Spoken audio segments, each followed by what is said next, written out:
हाँ हाँ बिना गुरु से किसी हेनी फास्ट आसिक ये गुरु गुआ दिया हम तापर अन्य काम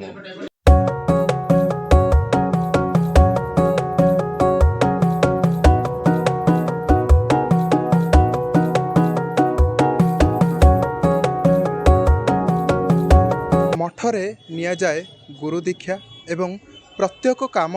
गुरु को खोजती जी गुरुंर शिष्य होता आम आसी आज पहुँचीचु पुरीर बलराम कोठ मठरे एठारे एमिति परंपरा रही जो जड़े गुरु दीक्षा नहीं निजर घर प्रत्येक मांगलिक कार्य गुरु को खोजी था तेरे चलतु ये गुरु परंपरा विषय जाना।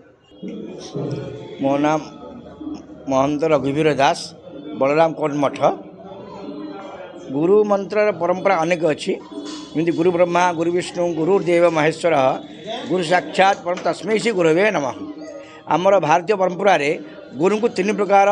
भावुंट गुरु ब्रह्मा गुरु विष्णु गुरुदेव महेश्वर। तेणु से परंपरा रे आमर गुरु गुरु परंपरा अनुसार मंत्र दि जाऊँगी किंतु भारतीय परंपरा अनुसार गुरु मंत्र दि जाए ये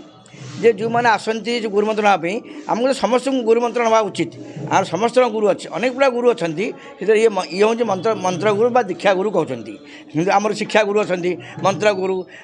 माने जनिता चुपदास जत विद्या पृछते अन्नदाता पंचायत भर 5 पिता अच्छा गुरु अनेक अच्छा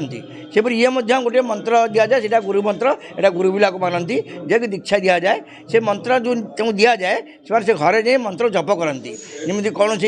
भल मंद इत्यादि मंत्र जप करती गुरु परंपरा अनुसार कौन घर कार्यक्रम हेले भल मंद मंगल काम हेले से गुरु को आसी निमंत्रण करेंगे जहाँ देकी दक्षिणा फल पुष्प देवे गुरु को निमंत्रण करेंगे गुरु घर डाके गुरु घर को ने पूजन करेंगे ये हूँ प्राय गुरु परंपरा अनुसार प्रचलित भारतीय आम ओडिशा संस्कृति भारत सब जगह प्रचलित अच्छी। जय जगन्नाथ। मो ना प्रसन्न कुमार निशंक रायगड़ा जिला मुनिगुड़ा आसती बाहला गुरु दीक्षा तो नवा कथा नबार बहुत लेट भी होगा शाशुठू शुणी बलराम मठ जा दीक्षा नवा सुविधा हो पार ना वर्षा है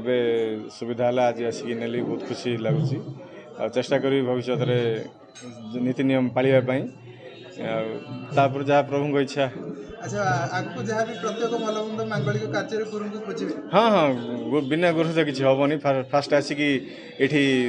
गुरु गुआ दिया हम तापर अन्य काम। अच्छा सहित जेकोसी निष्पत्ति नवा आगुरी कि मांगलिक निष्पत्ति नवा आगुरी गुरु को हाँ चेष्टा करी जो कौन काम जदि सेमती किसी डिसीजन निजे नहीं पारिनी गुरु पाख आसिक डिसीजन नहीं काम करने चाहिए।